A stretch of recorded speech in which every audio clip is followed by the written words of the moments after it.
Assalamualaikum warahmatullahi wabarakatuh.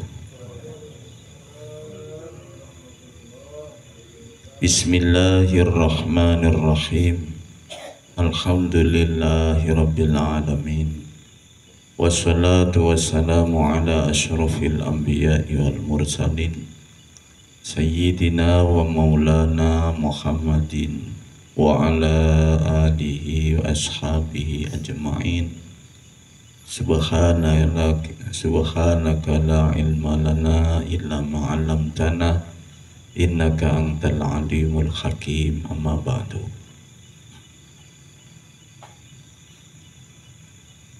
Bismillahirrahmanirrahim. Ma utawi barang istudia kang den titipake apa ma fi ghaibis sarairi ing dalem samare pira-pira ati iku dhahara pertelo utawa nyoto fi syahadati dzawahiri ing dalem nyatane pira-pira perkara kang zahir.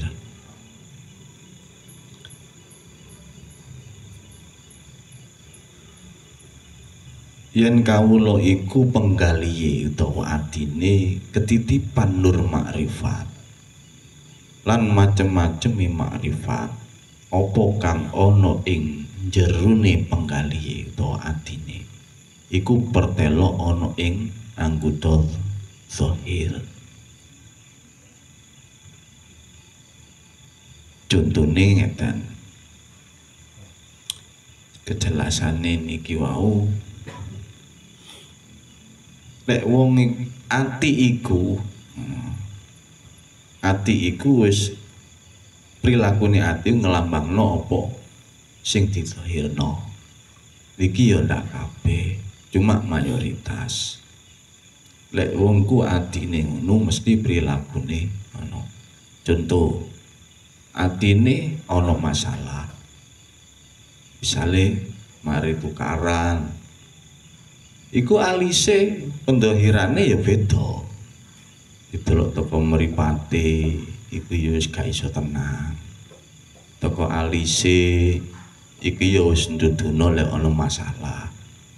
Toko raut wajahe itu sudah menunjukkan, menyimpulkan lek dek iku ndek masalah. Nah, niki mayoritas.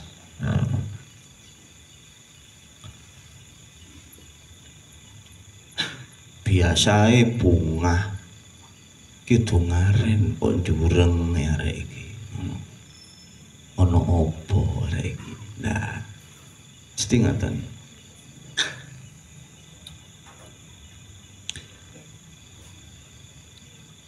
Tapi mboten kabeh menungso niku ngoten, ngoten.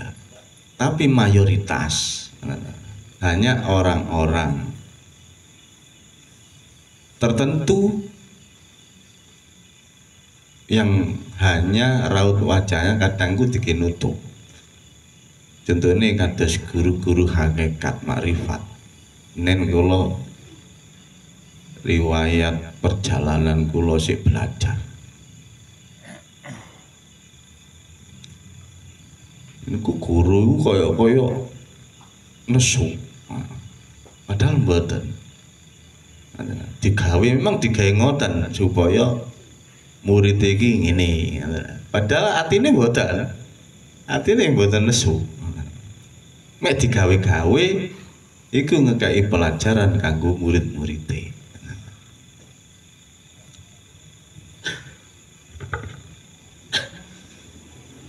Tapi sing mayoritas manusia yang tidak menguasai kejernihan hati atau kemakrifatan kepada Allah. Jadi antine kuning jebone katut saya nglambangno. Iku. Nglambangno zahir.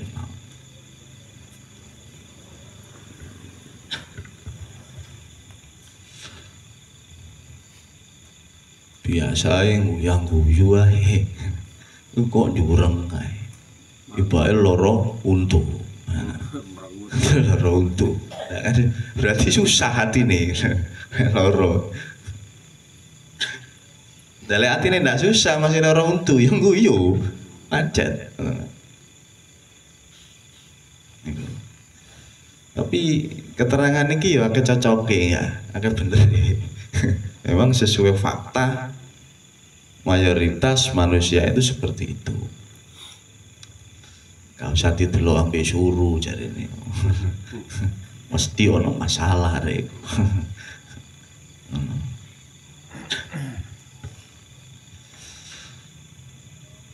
Jadi apa yang menjadi isi hati akan tercermin melalui zahir. Niki bab dalu menika jelasaken masalah niku au. Lek batin zahir itu akan memanifestasikan atau mengekspresikan apa yang ada di hati. Mayoritas manusia. Cuma ndak kabeh ya ono sing gak kadang ku digawe-gawe. Iku wong sing wis paham, wis makrifat, wis ngerti. Nah. Ya tenggale kula jenengan kadang teng anake ngaten niku lek meden cikne anake iku gak nakal. Api-api ngamuk, padahal atine kan gak ngamuk. Mek ngkai pelajaran anake supaya anak iku mang ngati-ngati gak sembrono kan ngoten. Nah.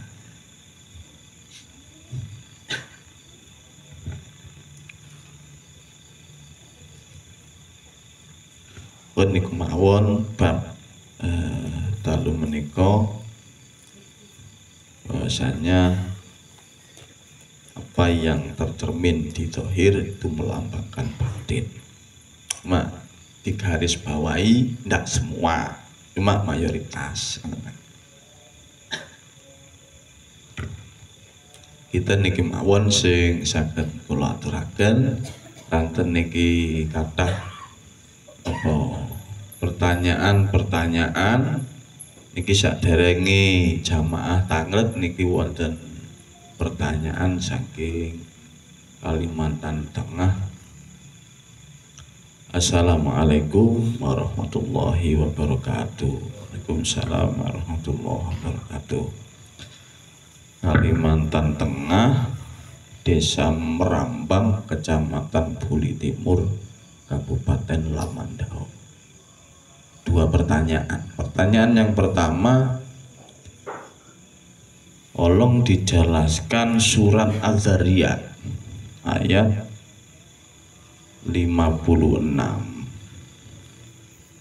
Az-Zariyat niku wa ma khalaqtul jinna wal insa illa liya'budun. Tidaklah aku ciptakan jin dan manusia kecuali untuk menyembah atau mengabdi beribadah kepadaku. Nah, maksud dari lafaz abdu liya'budu ini bagaimana? Tolong dijelaskan. Ma khalaqtul jinna wal insa illa niki kecuali illa liya'budun. Jadi tidak aku ciptakan jin dan manusia kecuali hanya untuk mengabdi beribadah kepadaku. Sing rupane ibadah iki ya macam-macam. Salat, zakat, poso, haji dan lain sebagainya. Cuma saderenge ngelampahi niku kudu Islam dhisik. Ngoten urut-urutane. Di sadurunge ngelakoni salat iku kudu Islam dhisik. Nah, syaratnya mlebu Islam sing pertama iki bersyahadat. Bersyahadat secara syariat niku maca asyhadu alla ilaha illallah wa asyhadu anna Muhammadar Rasulullah. Iku pun diarani Islam secara duniawiyah, zahiriyah. Apakah cukup hanya bersyahadat, membaca syahadat di lisan saja? Tidak cukup.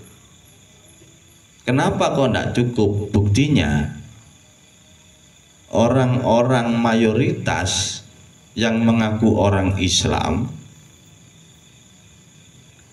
luang suli malih, mayoritas orang-orang yang mengaku beragama Islam sudah melakukan syahadat secara hakikat, sudah melaksanakan syahadat secara syariat, akan tetapi mereka tidak menunjukkan kalau mereka sudah Islam. Buktinya jingkri sian ning tonggoni, si irian, si dengkian, si mitnang. Nah niki tondo wong niku sik dereng bersyahadat. Nyekseni aku bersaksi bahwa tidak ada Tuhan selain Allah. Berarti ndak ono pangeran, mek sitok sing jenenge Allah niki, kan ngoten. Lek wis pangerane jenenge Allah mek sitok, berarti sing maha hidup iku ya iku, sing maha segalanya ya iku. Liyane Allah gak iso duwe sifat urip. Nah niki dikupas, syahadate dikupas. Dan nek wis ati iku nyekseni gak ana urip sak liyane pangeran, mongko ati iku nyekseni berkeyakinan di dalam rasa hatinya ndak ono, tidak ada perkara yang bisa bergerak kecuali di situ ada Allah yang menggerakkan. Iki jenenge syahadat, bersyahadat secara hakikat, secara hati. Nah, lek wis ati nyekseni gak ono perkara sing obah saliyane Allah, nyekti adine selalu nyawang nopo mawon kok ono perkara sing obah sing rupane pitik, wedhus, makhluke Allah sing ya apa mawon, tetep adine nyono iku sing obah Allah.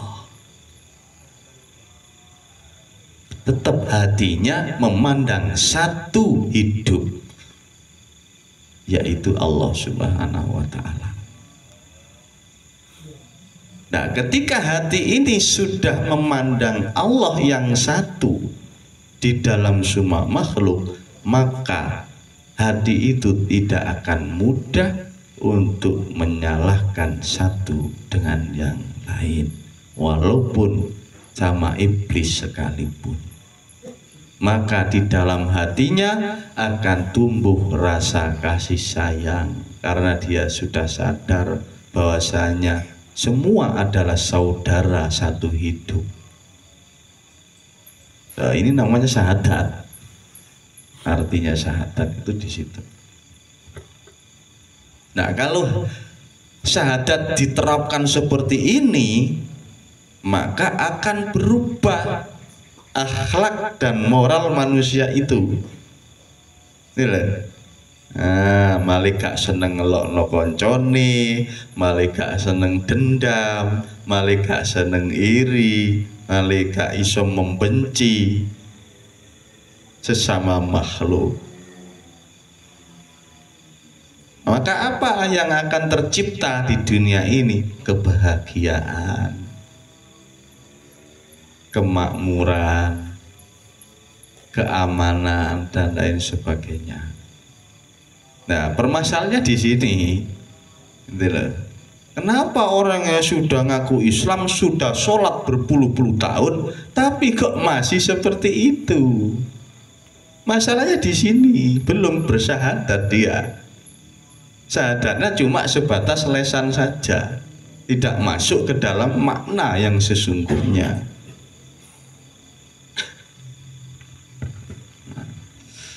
Itulah yang dinamakan, salah satu yang dinamakan pengabdian, ibadah. Itu syaratnya, ini kalau saya jelaskan semua sampai subuh nanti belum selesai. Ini baru syahadat saja, ini belum. Nah, ketika orang itu sudah bersaksi, sudah yakin sampai hakul yakin di dalam hatinya, tidak ada yang hidup kecuali Allah yang satu, maka ketika dia melaksanakan sholat, pasti dia tidak akan merasa bisa bergerak, kecuali rasanya tetap ini semuanya yang bergerak adalah Tuhan yang satu, Allah yang menggerakkan jasad ini untuk melakukan sholat. Loh, bener sholatnya malia, karena syahadati bener, tapi lewat syahadati keliru, sholatnya kok ya keliru, zakatnya keliru, terus sampai hajinya keliru.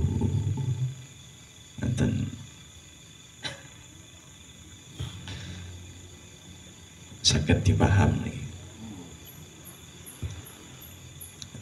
Nek ora ngakoni wis zakate iki kersane Allah. Nah, hajine iki kersane Allah. Lho malah ngono kok, ngoten lho. Lek syahadat niki wis bener. Tapi lek syahadat wis gak bener, sahaji-hajine lek ndak diceluk abang kamu. Biasa ngoten. Ngoten lho. Iku faktor itu gimriku sebetulnya syahadatnya kurang kencang. Jaluk dipenekno syahadate. Dudu kok durung bersyahadat, belum sempurna, syahadatnya belum sempurna, hanya sebatas lesan saja, tidak dimaknai dan dimasukkan ke dalam hati dan dimanifestasikan dalam kehidupan sehari-hari, diamalkan tiap detik, setiap saat, selalu merasa hatinya ini semua milik Allah dan yang hidup ini adalah Allah. Tidak akan berpaling lagi dari Allah. Inilah yang dimaksud arti dari ayat illa liya'budun. Nah, dimaksud pengabdian itu yang seperti itu, bukan pengabdian itu rajin sholat tapi syahadatnya masih belum paham, belum diilmui secara hati. Ya enggak bisa. Kenapa enggak bisa? Loh, faktanya kan sudah, ya kan? Nah, kenapa orang itu suka bercerai-berai sekarang? Ini fakta, fakta saja. NU Muhammadiyah, ya kan? Terus turun organisasi, turun partai. Kenapa? Kok senengane ku tukar padu? Karena mereka belum beriman. Lek wongane niku iman dikandani Kanjeng Nabi manut. Sampeyan tau krungu ana wong ahli swarga iku ahli iri dengki. Ana riwayat hadise. Boten enten. Masih teng Quran ya gak ono sampeyan goleki. Iku ana wong ahli swarga penggaweane iri dengki. Gak ono. Sing ono iku ahli neraka. Lah ngono iku kok sik seneng tukar padu. Berarti kan gak iman ning Al-Qur'an niku wae. Ngoten. Lho iki ngajine tenanan iki. Wis walien asa otak kita pikir bener ndak? Kenapa mereka seneng bercerai-berai? Berarti dia belum beriman kepada Nabi dan Al-Quran. Ada ayat yang menyuruh, ayat Quran yang menyuruh bercerai-berailah, iri dengkilah, ada? Tidak ada. Tapi kenapa faktanya orang itu, manusia ini mayoritas hanya mengaku saja saya Islam, saya ahli sunnah, tapi faktanya tidak ada. Setiap hari mereka selalu bermusuhan. Ini tidak benar, yang ini kurang begini. Akhirnya bercerai-berai terus, tidak ada tentramnya. Untuk ini kita asah otak kita. Padahal tidak ada satu riwayat hadis atau Al-Quran pun yang menceritakan ada ahli iri dengki masuk surga. Tidak ada. Tapi kenapa manusia itu yang mayoritas itu seneng tukar padu? Berarti kan seneng mlebu neraka. Dohire ngaku kepingin mlebu swarga dungane. Robbana atina fid dunya hasanah wa fil akhirati hasanah wa qina adzabannar. Jaluk selamat, jaluk bagus dunya akhirati. Tapi faktanya ndak dijalankan. Apa iso tercipta kebagusan di dalam hatinya di dunia sampai akhirat? Wong penggaweane sikut-sikutan setiap hari. Loh, itu. Jadi otaknya tertutup apa? Tidak tahu saya. Tapi mayoritas mengaku, bahkan bikin bendera sendiri-sendiri. Tapi faktanya, mana ada? Wong hadisnya Nabi itu setiap hari diludahi. Yang ngeludahin sakit, dicenguk, dibawakan susu, kurma sama roti. Ini menunjukkan bahwasannya Rasulullah tidak mempunyai sifat dendam.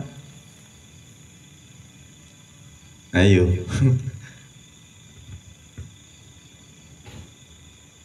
Yang bercerai-berai dimanapun saudara kita, sadarlah. Sadarlah.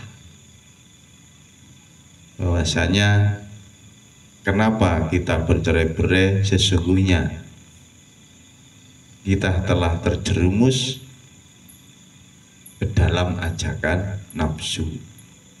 Bukan salah nafsunya, kita kurang jeli memahami karakter nafsu dan kurang waspada dan kurang bersungguh-sungguh dalam mempelajari Al-Quran dan memahami hadis Rasulullah. Kebanyakan ahli hadis hanya mengedepankan perkara sanadnya, hadis ini dari ini, bin ini, syekh ini, syekh ini, syekh ini. Tapi apa yang dimaksud hadis ini? Mereka lupa menjalankannya.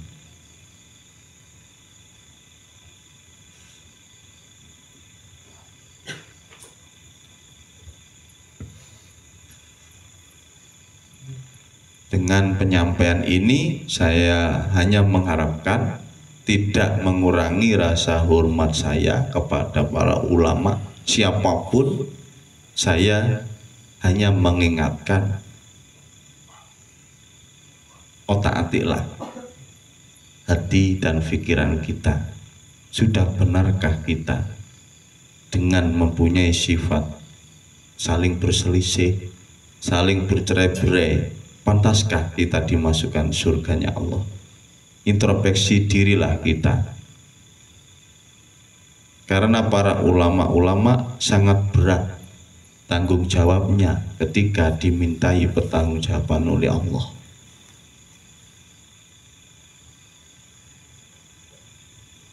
Ulama harus bisa membawa jamaahnya, membawa murid-muridnya untuk menuju gerbang pintu makrifat kepada Allah Subhanahu wa Ta'ala. Dengan seperti itu, santri-santrinya, jamaahnya akan besar harapannya untuk kembali kepada Allah dalam keadaan husnul khotimah. Tapi kalau ulama-ulama sudah enggan memberikan pelajaran-pelajaran tauhid, pelajaran-pelajaran hakikat, maka terus dan terus seperti itu umat ini akan terus bercerai-berai. Mari sadarlah kita rubah pemikiran dan mindset kita untuk kedepannya lebih bertakwa kepada Allah Subhanahu wa Ta'ala. Pertanyaan yang kedua, Bagaimana kalau ada ustadz menjelek-jelekan setan dan iblis? Mohon penjelasannya. Ada ustadz menjelek-jelekan setan dan iblis. Ya berarti belum makrifat, gitu aja. Kan riwayatnya apa sih? Kok bisa sih menjelek-jelekan iblis? Iblis itu bertauhid apa enggak sama Allah? Ya bertauhid. Bertauhid ya kenal lah ning Allah. Lah cerdas cermat ambil Adam. Nggih Gusti, siap lah kan kata. Lho Dam kon kok Kak, ayo sing kalah sujud mboten Gusti. Lah nih, berarti ra ngakoni lek Allah iku pangerane. Mboten Gusti kula mboten sudi sujud teng Adam. Lah apa? Kula luwe apik, kula luwe dhisik jenengan ciptaaken timbang Adam. Lah Adam lu arek sik pira wene Gusti. Kok sampean aku bongol sujud Nabi Adam? Moh. Apa kesalahan iblis? Hanya satu, dia merasa lebih baik dari Adam. Terus apakah kiai-kiai menjelek-jelekan iblis? Apa ndak sama? Apa ndak baik? Lewong iblis gara-gara diceluk iblis ngelek-ngelek menjelek-jelekan Adam. Gara-gara iblis dilaknat oleh Allah gara-gara menjelek-jelekan iblis. Dan sekarang ada manusia menjelek-jelekan iblis. Loh berarti ini baik. Ini neneknya malah. Apa sih poinnya? Iblis merasa lebih baik dari Adam. Dan terus ustadz ini berarti kan mengaku lebih baik dari iblis. Loh. Ayo di otak-otak ini akalnya diasah lagi. Iblis ya gara-gara dilaknat oleh Allah karena dia merasa lebih baik dari Adam. Iblis menjelek-jelekan Adam. Loh ini kok ada ustadz menjelek-jelekan iblis. Nah ayo diasah otaknya. Ini nih mbahnya ini. Ya. Iblis itu juga bertauhid, mengakui kalau Allah itu Tuhannya. Cuma karena dia satu, dia tidak terima karena ada makhluk baru, dia lebih tua suruh sujud sama yang muda, gak mau. Akhirnya dilaknat oleh Allah. Cuma gara-gara dia mengaku lebih baik. Nah, gitu.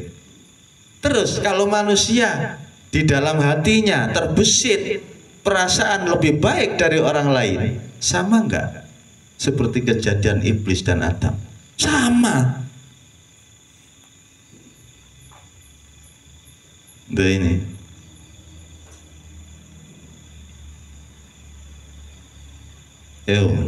Jangan angan ustadz. Jangan angan. Diangan-angan ustadz. Jangan sampai kita merasa lebih baik dari iblis. Iblis itu gak sama, juga Allah yang menggerakkan. Tanpa Allah yang menggerakkan, maka iblis bukan siapa-siapa dan tidak bisa apa-apa. Kenapa Allah membuat iblis dan menyuruh iblis untuk memperbisik, menggoda manusia? Supaya tahu Allah sampai di mana tingkatan kesabaran, tingkatan keimanan hambanya. Kalau tidak ada yang goda, kalau tidak ada soal, mana nah, nanti apa prestasinya sampai di mana kan tidak tahu. Karena anak sekolah itu dikasih soal, dia kalau bisa jawab, dia bisa jawab berapa persen, kan gitu. Kalau 6 ke bawah, ya harapan tidak naik kelas sudah. Nah, gitu. Nah, kalau 6 ke atas nilainya besar harapan naik kelas. Mesti kudo bokong semok ngono wis kadut. Lho ngono nyalono iblis, iblis kurang ajar. Itu tuh iblis yang kurang ajar. Ajar iblis. Lah aku lo masih kon tak kudo ndak katut, aku ndak ketun. Umpama awakmu tak kudo katut, aku yo ndak seneng. Ngaku mek nglaksanakno tugas. Ayo. Terus alasan kita menjelek-jelekan iblis apa? Justru dengan adanya iblis inilah kita bisa berinovasi diri, membenahi diri untuk menjadi pribadi yang lebih bertakwa, lebih mendekatkan kepada Allah, mendekatkan diri kepada Allah dengan zikir terus menerus, kan gitu. Nah, seumpamanya tidak ada iblis, ya semangat turu tok wong ya tentunya. Ya tambah nemen penyakitnya. Ya Allah. Jadi janganlah kita, kalau kita menjelek-jelekan orang lain saja, ini sudah tidak bagus. Kita sudah menyamai Azazil, menyamai iblis. Apalagi menjelek-jelekan iblisnya.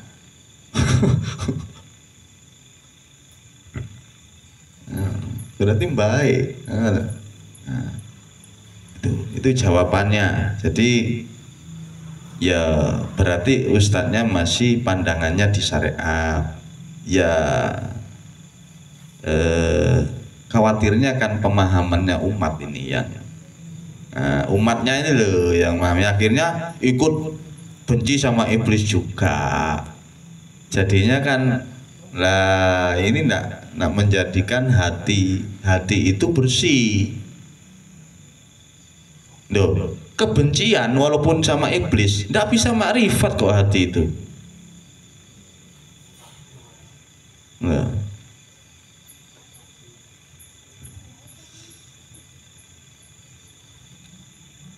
Ada benci masih ya, berarti belum bersih di dalam hatinya dari kotoran-kotoran belenggu-belenggu hawa nafsu. Nah, kalau hati itu sudah tidak benci sama iblis, merdeka, hati itu lepas, bebas, tidak terikat dengan sesuatu hal apapun. Ia hidup di alam tanpa batas. Yang tumbuh dari dalam hatinya kasih sayang, kedermawanan, dihiasi oleh sifat-sifat yang indah, maka besar harapannya kembali kepada Allah secara fitrah, husnul khotimah. Kalau sudah tidak mempunyai musuh, sudah tenang di dalam hatinya, inilah ciri-cirinya orang yang mempunyai harapan besar untuk husnul khatimah. Karena apa? Karena tidak ada hadis atau Al-Quran yang mengatakan ada ahli surga itu ahli iri dengki, ahli sakit hati, tidak ada. Kalau ahli neraka itu memang ada. Ini biasanya orang ini sombong di dunia, takabur, iri dengki, permusuhan terus. Lah itu biasanya ahli neraka. Dia sudah tahu seperti itu kok masih dilakukan. Aneh kan manusia itu. Ojo mangan legi engko kena diabetes. Apa diabetes engko kumat meneh. Pangan dipangan. Wong opo jeneng ngoten. Kecuali lek dia normal, tidak masalah.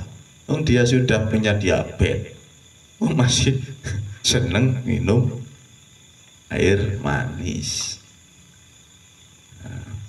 Kecuali kalau resep anjuran dokter, tidak masalah. Wis seru lek iri dengki ku gak iso selamat. Kok sih dijalankan?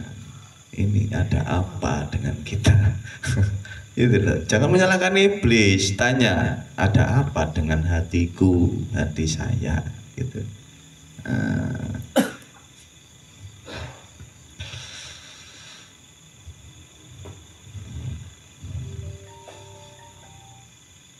Itu jawabannya. Kalau ayatnya itu surat Al-A'raf ayat 7 ayat 12. Qala ma mana'aka illa tasjuda idza amartuk qala ana khairum minhu khalaqtani min nari wa khalaqtahu min tin. Apakah yang menghalangimu sehingga kamu tidak bersujud? Cil aja dilepok sih kowe kok gak gelem tak sujud nang Adam. Jare Gusti Allah. Jawab, aku lebih baik daripada dia. Engkau ciptakan aku dari api, sedangkan dia Adam engkau ciptakan dari tanah. Si api anakku Gusti, mbek Adam. Tinggal ustaz niku wau si api anakku nang iblis. Nah kayak ngono kan. Lah kalau tidak menjelek-jelekan iblis, pasti dia tidak merasa lebih baik dari iblis. Nah, justru kalau ada ustadz menjelek-jelekan iblis, berarti dia merasa lebih baik dari iblis. Jembung. Tidak paham atau tidak terserah Anda. Yang di Kalimantan cuma di otak-atik diulang-ulang lagi videonya. Nah, asal usulnya gara-gara itu tadi, iblis itu dilaknat oleh Allah karena apa? Karena menjelek-jelekan Adam, merasa dirinya lebih baik. Nah terus ada ustadz menjelek-jelekan iblis, berarti ustadz ini kan merasa lebih baik dari iblis. Ayo jangan ngentah. Itu jawabannya untuk saudaraku yang ada di Kalimantan Tengah, Desa Merambang, Kecamatan Buli Timur, Kabupaten Lamandau. Semoga apa yang menjadi jawaban dari saya bisa menjawab apa yang ada, persoalan yang ada di sana. Kurang lebihnya saya mohon maaf. Tapi kembali ke jamaah, ada yang bertanya silakan. Baterai jadi no volume atas.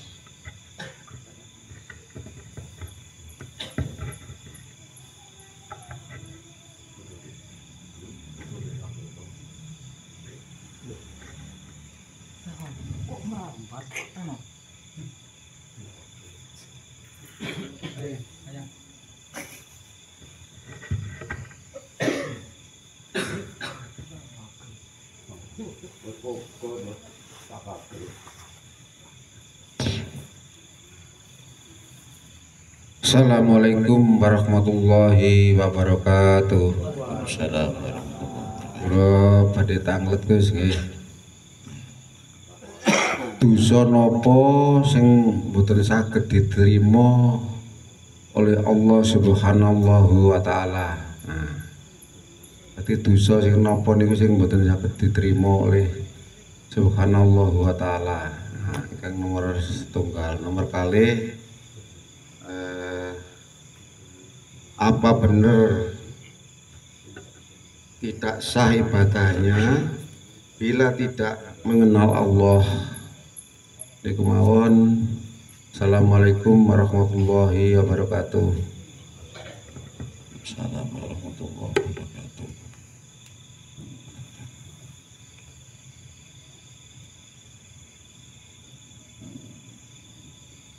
Saya kok catat.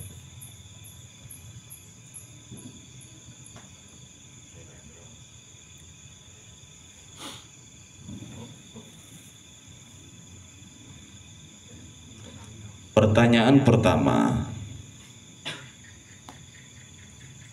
dosa yang tidak dapat diampuni Kayaknya sudah ini dulu Pak Bakri pernah tanya, dosa apa yang tidak dapat diampuni? Syirik. Dosa syirik menduakan Allah. Salon di kedai mana? Dosa yang tidak diampuni oleh Allah adalah syirik. Dosa yang sangat besar. Apa syirik itu? Menduakan Allah. Menduakan Allah. Maksudnya menduakan Allah itu di mana? Dia tidak percaya kalau makhluk semuanya ini adalah Allah yang mengendalikan. Tidak percaya. Faktanya dia tidak pernah di dalam setiap detik kehidupannya itu memandang Allah. Tidak.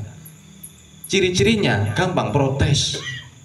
Kayak panas protes, diberi kemarau protes, diberi hujan protes. Itu ciri-cirinya orang yang tidak percaya. Kalau secara jelasnya begini, ya Allah, nah, orang yang tidak terima akan iklim perubahan cuaca, panas, hujan, ini berarti dia secara tidak sadar ngomong seperti ini sama Tuhan. Tuhan, kehendakmu ini kurang pas buat saya. Secara tidak sadar dia ngomong seperti itu. Saking aja tidak ngomong. Cuma kalau diartikan tidak terimanya dia kepada musim kemarau atau hujan, ini sudah dia memprotes Allah, berarti dia merasa lebih baik dari Allah.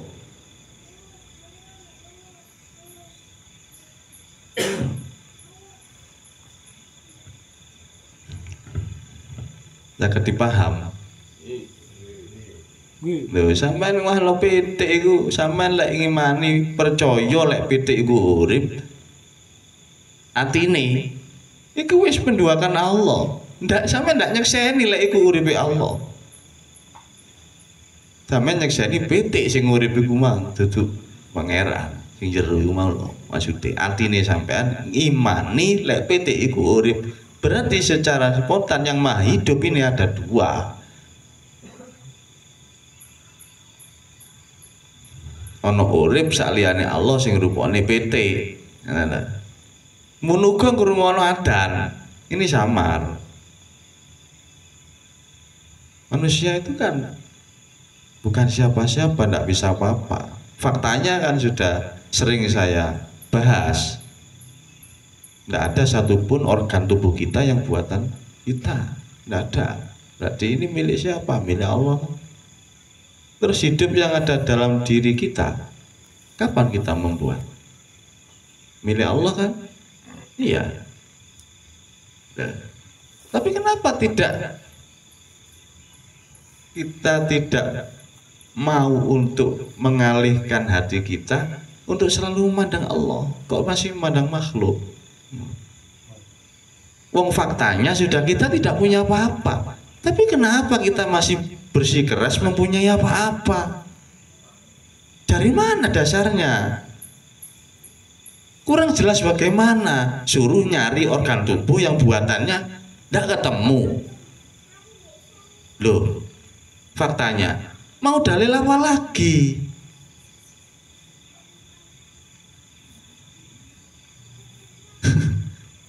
Terus hidup yang ada dalam diri kita, kapan kita membuat? Loh, faktanya sudah jelas kalau ini bukan milik kita. Manusia itu bukan siapa-siapa. Ini semua manifestasinya Allah. Loh.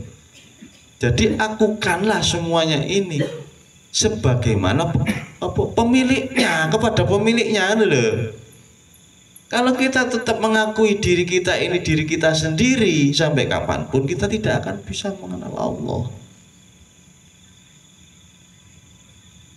Kecuali kita sudah sadar kalau kita itu tidak mempunyai apa-apa, tidak bisa apa-apa. Duh, tidak usah buka Quran nih, nalar nih loh. Wong sing duwene akal mesti paham. Dikon goleki sing gairane sing di mesti gak ono ngono jawabane. Berarti sampean sapa? Iya yo. Dadi sapa? Dudu sapa nanti opo lho. Tapi prakteknya sehari-hari. Lah itu prakteknya itu.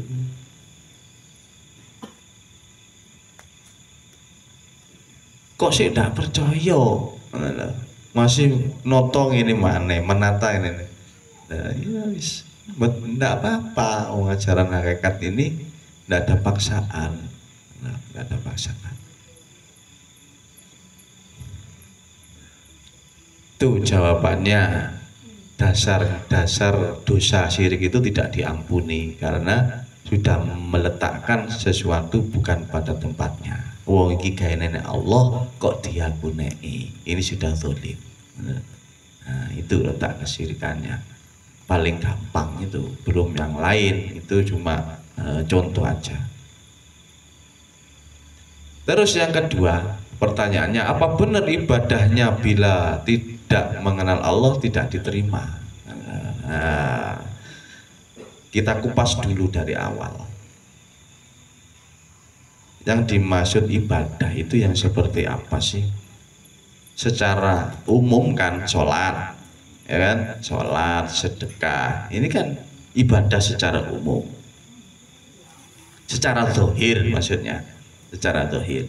Nah, sedangkan Allah wa ma khalaqul jinna wal insa illa liya'budun tadi yang sudah saya jelaskan di depan, bahwasanya Allah tidak menciptakan jin dan manusia kecuali untuk beribadah, mengabdi kepada Allah. Wujud pengabdiannya dia selalu taat kepada perintah-perintah Allah, baik di sisi zahiriyah, lebih-lebih sisi batiniyah, seperti yang sudah diajarkan oleh Rasulullah SAW.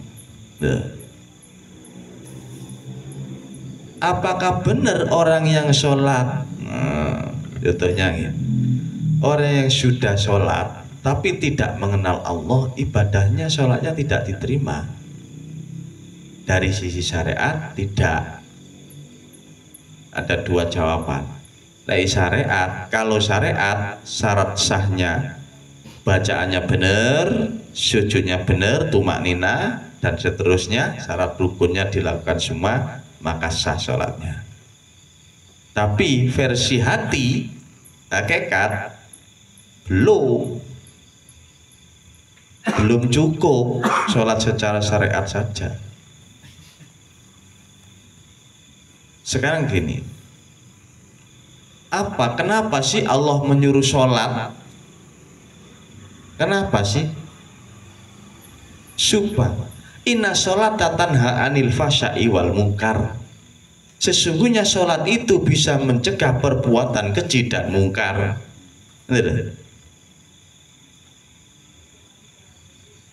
Nah, ini ya poinnya ya di sini ya, dalilnya. Sesungguhnya sholat itu bisa mencegah perbuatan keji dan mungkar. Terus mayoritas umum manusia sholatnya sudah puluhan tahun, tapi kenapa dia tidak masih belum tercegah dari perbuatan keji dan mungkar, kaya irian, dengkian, jengkri ning kancane? Kenapa masih melakukan hal seperti itu? Ada apa dengan sholatnya? Lah, ini jadi saya jawab tidak diterima tanpa saya menjelaskan seperti ini, nanti dikritik lagi. Saya jelaskan dulu. Sebenarnya Allah menyuruh manusia itu beribadah sholat supaya hatinya tentram, tidak bermusuhan, tidak saling membenci. Dijelaskan dalam sebuah ayat tadi, inna sholata tanha anil fasya'i wal munkar. Lah, kalau sholat kita tidak mengenal Allah, tidak khusyuk, alladzina hum an sholatim khusyiin, apa orang-orang yang beruntung, orang-orang yang khusyuk dalam sholatnya. Bahkan orang yang tidak khusyuk sholatnya, fawailul lil musallin alladzina hum an sholatihim sahun. Diancam neraka wel. Lah itu ada ayatnya. Kalau orang sholatnya tidak khusyuk, tidak mengenal Allah, gampangannya. Kok diancam neraka? Lepasnya diterima kok dilebokno neraka. Nah ini dasarnya di sini. Berarti benar apa enggak? Orang yang sholatnya tidak mengenal Allah, akhirnya hatinya itu tidak bisa menyaksikan Allah, tidak diterima. Bener apa enggak? Iya, kayaknya bener rek dilebok neraka ya, diancam neraka sing ndak usuk. Dalilnya jangkep tengah di Al-Qur'an itu.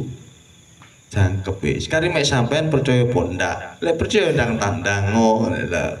Lek wakon terus kalau tutuke yang langsung diterapkan dalam kehidupan sehari-hari. Salat dibenerno.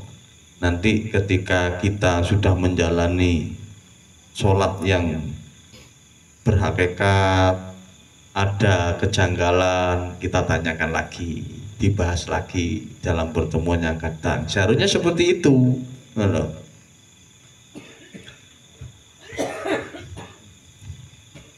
Terus saya waktu zikir malam didatangi orang gini, orang gila. Seharusnya pengalamannya seperti itu seharusnya. Nah, kenapa tidak ada yang seperti itu? Berarti tidak ada yang mengalami, kan gitu. Nah, kenapa kau tidak mengalami? Gak praktek berarti. Nah, ketemu. Kalau praktek pasti terjadi hal-hal yang, iya, pasti takon. Aku kok ngiping ini, mesti takon. Mari dikir iki ini jam sakmini, terus aku kok atau ngini, itu pasti. Yang ditanyakan adalah seputar perjalanan spiritualnya. Itu ciri-cirinya orang yang praktek. Nah itu sudah jelas ya. Bahwasanya ibadahnya orang yang tidak mengenal Allah. Nah itu tadi bukan saya loh yang ngomong, Al-Quran. Fawailul lil musolli alladzina hum an sholatum. Celakalah orang-orang yang tidak khusyuk dalam sholatnya. Fawailul, diancam neraka wel. Neraka wel itu neraka es ya. Luwih adem sewu adem. Jadi empuh yo berupane. Jarine ya ya. Tapi jarine Quran itu sebagai dasar saja. Pokoknya intinya garis besarnya percaya enggak percaya kita tidak ada, tanyakan saja kepada ulama-ulama siapapun, adakah ahli dengki, ahli iri itu masuk surga? Tidak ada. Kalau sudah tidak ada, berarti jauhi itu sifat-sifat itu, jauhi dengan cara hati ini selalu berzikir dan terus berzikir kepada Allah. Lambat laun hati itu akan terhindar, akan dijauhkan oleh Allah dari sifat-sifat iri, dengki, dan dendam. Kalau kita malas berzikir, maka lambat penyakit-penyakit hati itu akan bersih. Jadi kita harus rajin sailingi, maksudnya rajin itu ya ndak maksa sampean ngene, tidak, semampunya, yang penting konsisten, jangan main-main, konsisten. Aku kuatnya sakmene ya wis.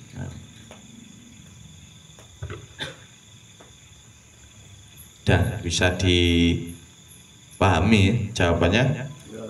Nah, terus pertanyaan surat ini dari Pak Ranu. Assalamualaikum warahmatullahi wabarakatuh. Bagaimana, pertanyaan pertama, bagaimana menjual anjing terus uangnya buat membeli beras, boleh apa tidak? Nah, di dalam syariat tidak boleh, di dalam syariat, hukum syariat. Nah, hakikat gak bahas anjing wis, gak bahas anjing katuan. Siapa yang di syariat itu. Nah, terus dalam hukum Islam loh ini, hukum umat Nabi Isa nggak tahu kita, nggak tahu. Tapi masih sampean niku mulai sabune mangan duit asu ya karo. Ya karo jenenge duit campur sa Indonesia, duit dodol asu, dodol lulo, dodol garangan. Campur Nah, iya. Turun paceke diskotik. Paceke wis tempat-tempat ngene gede-gede paceke, Pak.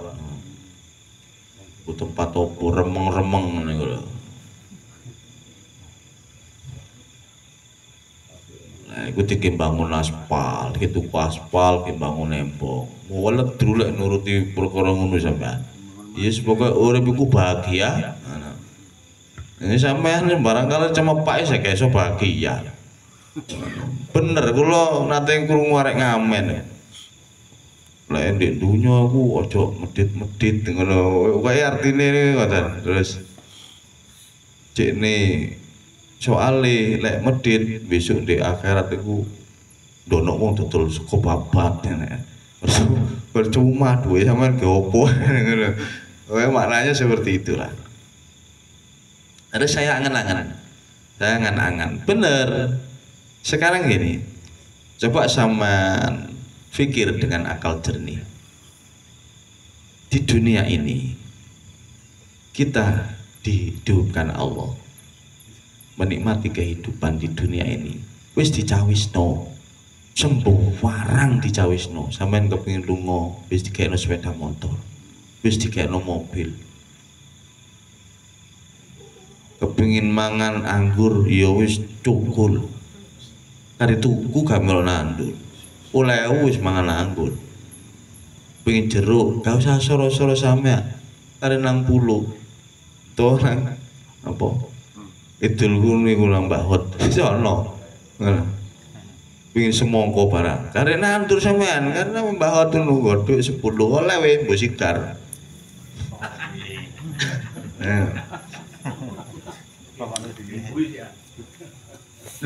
Sembarang kali lo cemawis. Terus alasannya kula jenengan mboten saged bahagia di dunia ini opo? Kalau semuanya sudah disiapkan oleh Allah, kehidupan dunia ini lho, wis dicawisno kepingin ngene ono, kepingin ngene. Ndek kono, ndono wong dodol sego babat. Apa ndak tambah bingung sampean? Wong sing sembarang kali dicawisno gak iso bahagia. Oh malah sing gak apa-apa. Nah, jadi jangan tersiksa di dunia ini. Lepaskan hati kita dari kebencian, permusuhan, bebasno. Kok ora enak lemu sampean. Maksudnya lemu, rohanine lemu lho. Betul tenge. Rohani ini kuat, lemu. Akhirnya kesendelangin gak gampang rubuh. Angin apa? Angin asam urat, angin jantung, stroke. Ngoten niku mboten gampang kena. Nek rohani ae iku sehat. Sampeyan walak-walik sampeyan akal iya yo nek dunya iki ra wis sembarang kali rono. Lah di kono tambah ono apa-apa, lek tambah nelongso sampean. Itu kepingin sego babat gak ono. Kepingin tuku semongko gak ono. Ayo, apa tambah susah. Nah, jadi kalau di dunia ini kita sudah bisa melepaskan belenggu-belenggu, sudah membebaskan hati kita, sudah mencapai kemenangan sing diarani hari raya Idul Fitri ku hari terbebasnya jiwa. Hati dari belenggu-belenggu nafsu, merdeka hati. Dono iri, dono dengki, dono permusuhan, wis los. Bahagia. Mati ini yang ngono kira-kira kan tenan. Tapi lah mikir ciciran. Coro niki. Wis sing utang-utang iku lah saurono. Sahur kan bang. Kalau ngono jadi limane wis dimangan saonone. Nanti ya wis menang ngono ae. Timbangane gak iso tenang kehidupane. Bingung awal bengi turu kalena soro kate merem ketok-ketoken ya ketok-ketoken tukang tagih tugas ya Allah. Terus pertanyaannya kedua, bagaimana air susu kambing? Iku secara syariat mau iku menjual anjing secara syariat tidak boleh, uangnya haram. Terus lah makanya sa Indonesia ini kan wis wakai jual beli anjing nih. Udah sampean kalau bondoi anjing ya gak ngerti. Sembugi ya, wis ora lek ngukumi. Pokoknya sendiri syariat Islam niki tidak menghalalkan uang dari hasil penjualan anjing. Ya, tapi secara hakikat tidak bisa menghukumi kabeh.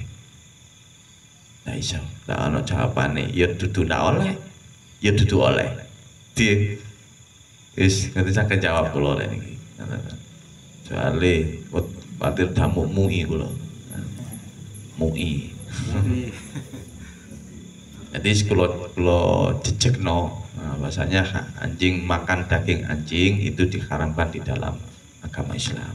Berarti hasil jual beli dari anjing itu secara syariat loh, ini hukum syariat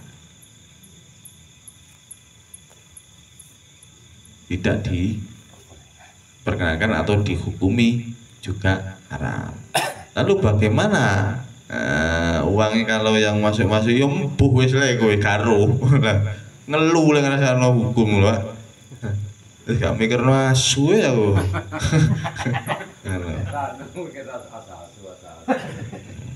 Apa ngaso. Jadi intinya sesuai dengan agamanya masing-masing, syariatnya masing-masing mana.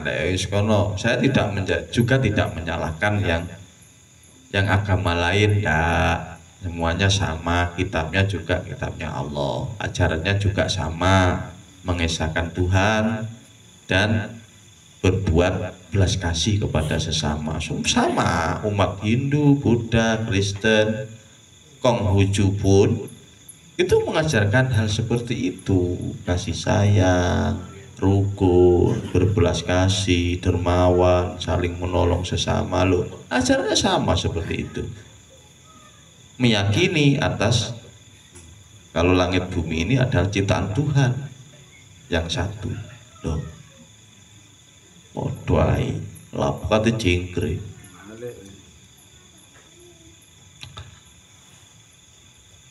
Yang kedua pertanyaannya, bagaimana air susu ibu dan air susu kambing bila terkena pakaian najis apa tidak?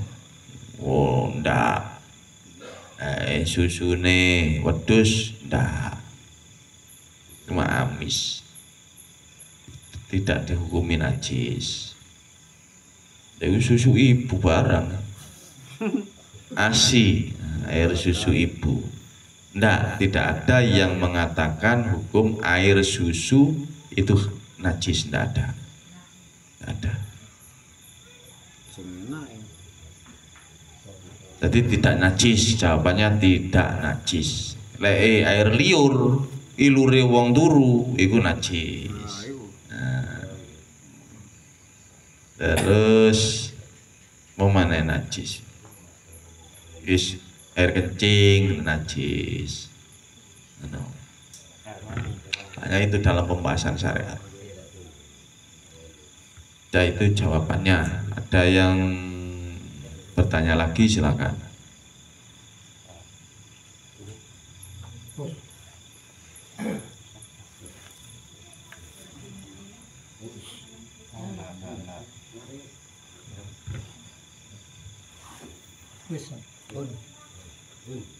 Sabun. Bismillahirrahmanirrahim. Alhamdulillahirabbil alamin. Alhamdulillahirabbil alamin. Allahumma shalli ala sayyidina Muhammad wa ala ali sayyidina Muhammad. Alhamdulillahirabbil alamin. Allahumma ja'alna ya Allah min ahli dzikrika, min ahli syuhudika, min ahli ma'rifataka ya Allah. Rabbana atina fid dunya hasanah wa fil akhirati hasanah wa qina adzabannar. Sallallahu ala sayyidina Muhammad wa ala alihi wa sahbihi wa baraka wa salam. Alhamdulillahirabbil alamin. Bismillahil Fatihah. A'udzu billahi minasyaitonir rajim. Bismillahirrahmanirrahim. Alhamdulillahirabbil alamin. Arrahmanir rahim. Maliki yaumiddin. Iyyaka na'budu wa iyyaka nasta'in. Ihdinas siratal mustaqim. Siratal ladzina an'amta 'alaihim ghairil maghdubi 'alaihim waladdallin. Assalamualaikum warahmatullahi wabarakatuh.